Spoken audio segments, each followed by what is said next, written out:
Hello painters! My name is Alai and welcome to this week's video. I hope you are well and motivated because this video is going to be a tutorial of digital painting. I will include timestamps in the description below, so if you just want to see me painting or you don't want to use ArtRage, you can skip the app explanation.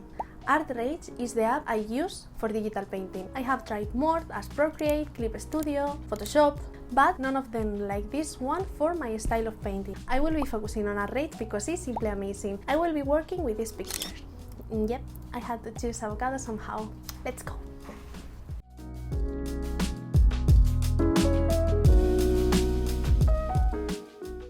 Okay. The first thing you see when you create a new painting on ArtRage is this screen from here. I love the traditional look of it, so I'm going to go with this texture. You can go with the second and third of canvas, or you can play with the rest of the settings. You can also play with the scale, but I just like this one. Okay, let's talk about size. In ArtRage, the brush escalates with the canvas. So, if we are using a small canvas and the brush at max, this is how we get a wide brush stroke. But let me create now a 3000 pixels canvas. Okay. I am here with the same brush at max. Look how small it is. In order to have a decent brush size, and if I want to make prints in the future, I like to go with these settings. 2000, something like this. And you know that I like to use a colorful background. I like to go with a color that it's not in the painting. So if you recall, we are going to paint this image. So let's pick pink, for example. Okay, this is our canvas. So one of the most frequent asked questions is why ArtRage over Procreate? To answer this, just take a look at this brush stroke. Okay, look at this. Do you see that? And I can move it.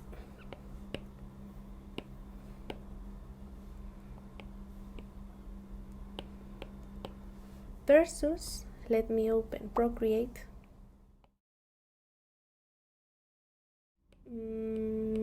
This one.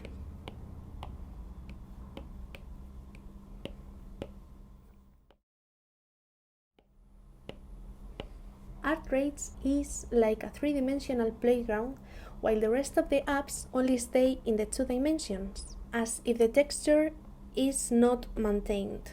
No matter what brushes you use, you can use another texture brushes, you are imitating the texture, but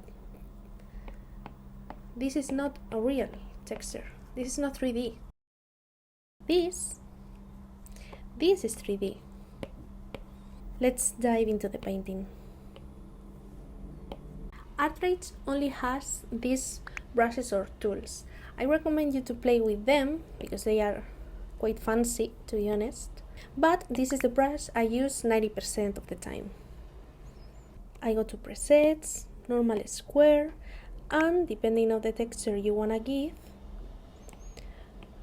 For example, if you use a lot of thinners, you are not going to have any texture, while if you use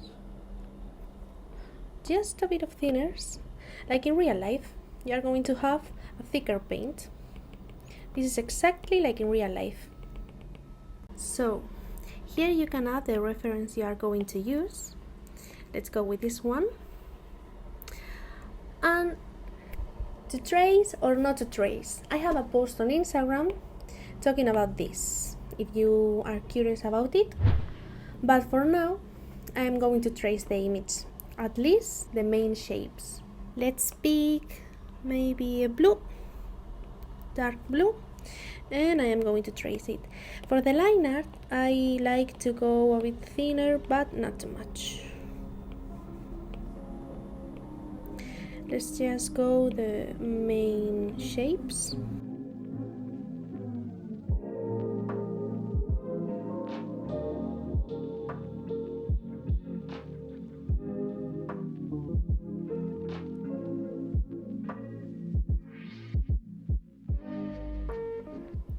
So now, here you have the layers. I like to paint everything in the same layer as if I was painting in oils, but I like to do it separate from the sketch because I like to imagine that this is my acrylic sketch. I usually use acrylic because it won't blend with the oils. So if we do the painting on the same layer, we are going to get mixed colors. So I don't want this.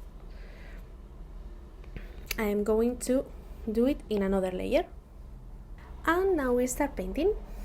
I saw long ago Teddy Parker's tutorial, I will link it below, and she grabbed colors like this. You pinch, you paint. And this is a great way to paint if you are using this to train your brushwork. But if this won't work, you can go to the preference and make sure this is activated. Tap and hold to sample color. Okay. If not, you need to use this tool from here. Sometimes I use this, but most of the times I change the colors to be brighter and more saturated. For example, this gray from here is a bit warm, so instead of just picking this boring gray, let's do this a bit bigger like this. Instead of picking a boring gray, I like to go with an orange or a pink. Something warm, in the same value, in the same luminosity level, but more colorful.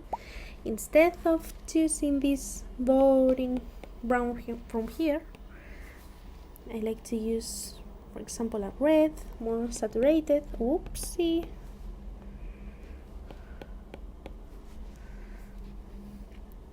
Maybe more pink. You get the point. And these tones from here, you can see that are cold. I don't like using this boring gray. I like to use, for example, blue. So I'm going to start painting. Oh, and don't forget to save frequently because this is not leaf saving. I'm going to start from this dark from here, from the avocado seed. I don't like too saturated, I don't like too grays, I don't like too dark, and I don't like too white. Of course, there are exceptions, but I stay in the middle of the chart most of the time.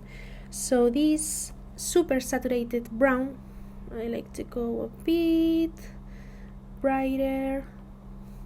For example, yes.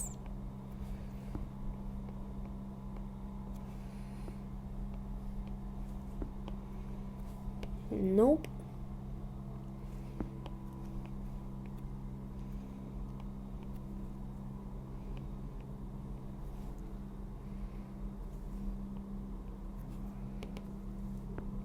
You can take your color back, but you have to take care of the 3D we were talking about before, because you may pick just the highlight of the brush stroke, or you may pick the darker color, and these aren't the same colors, of course.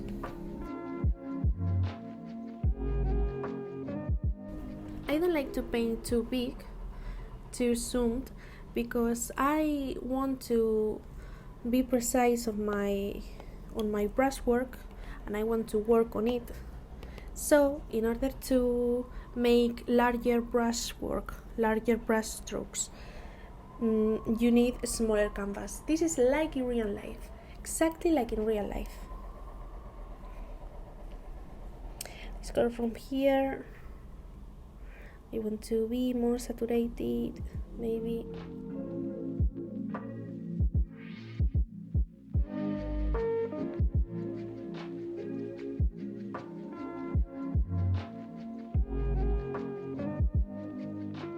A great thing about ArtRage and the brush is that you don't have to switch the size every time.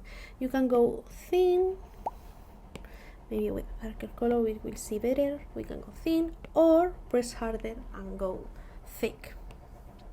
You don't have to be changing to 20%. This is not needed. You can go super thick and super thin at the same time, and this is awesome.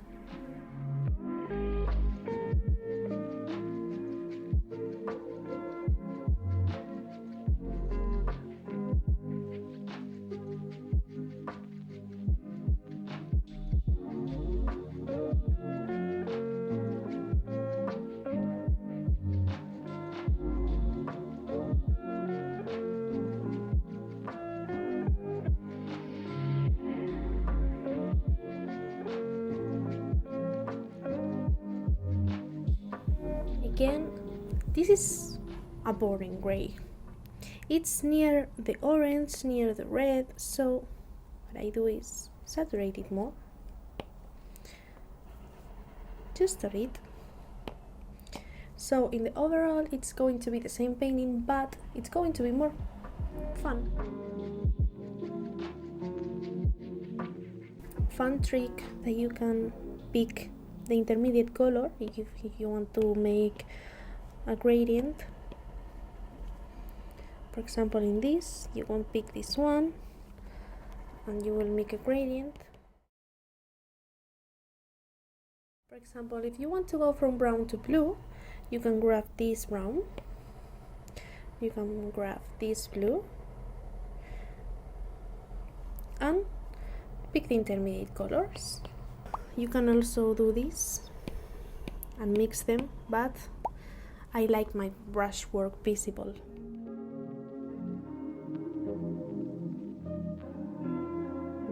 For whites, it's the same as we talked before about grays.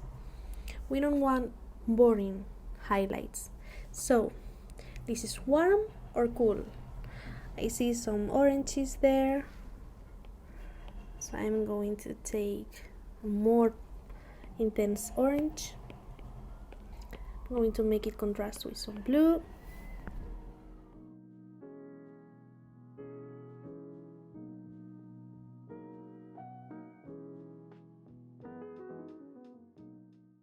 This highlight from here, for me, it's yellow.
Now again, I'm going to do the background and then maybe retouch a bit the main object. For example, the sticks.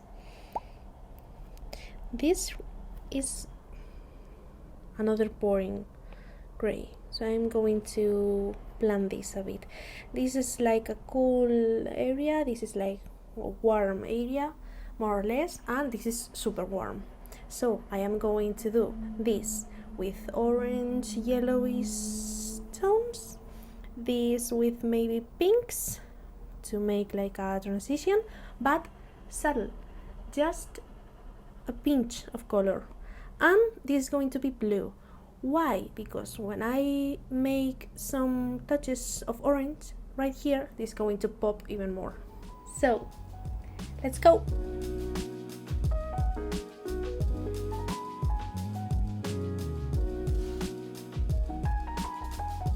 The most important thing when I am changing the colors is to keep the value. If I am doing the background and I can go too dark, because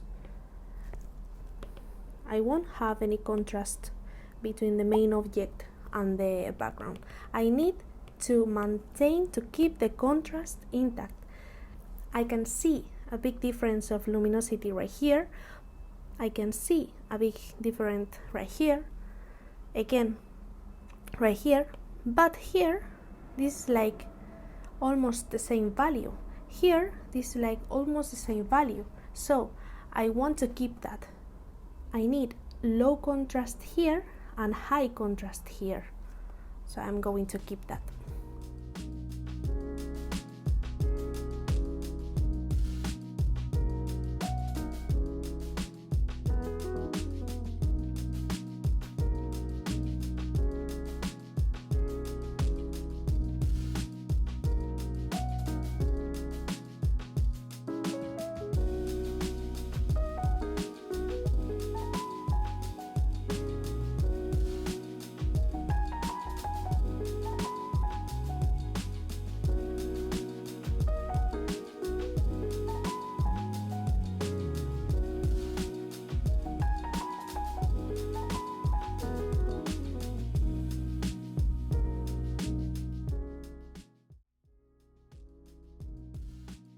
Once I've done the background, I like to polish the edge just a bit because I like the sketchiness of the brush.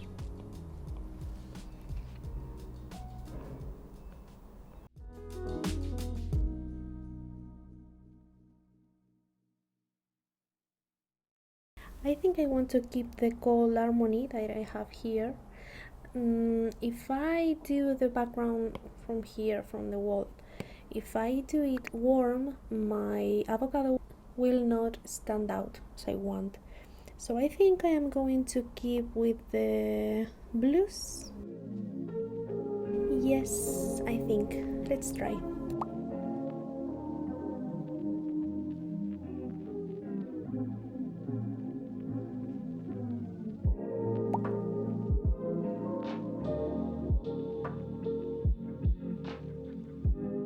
I'm going to try to make the background a bit flatter, because if I keep the texture, the main object won't stand out as I want. So let's put the background in the background.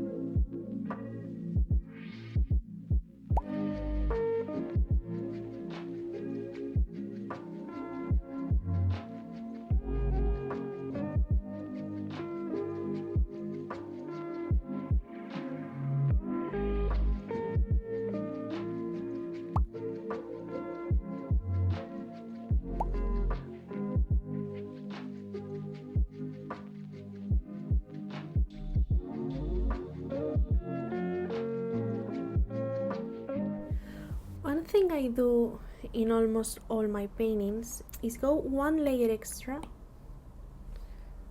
course, this simulates that the painting has already dried. I take the highlight color, maybe this almost white. I'm going to do it here. And with a knife, I make it. And with a knife, I make it a bit blurry. Maybe with the eyebrows too, like this one, like here. or here. I think the brightest area is here, so again white, just look at this, just a stroke, again with a knife, see? If that's too intense, that's okay, because if we do the same with in the same layer, this would happen, and of course we don't want that. So I just go into another layer and just a bit. Yeah, that's okay, I like that. Just don't add too many highlights, because if everything stands out, nothing will really stand out. Once I have the painting done, you can export the file to the gallery, like this. Save the painting, of course. Okay.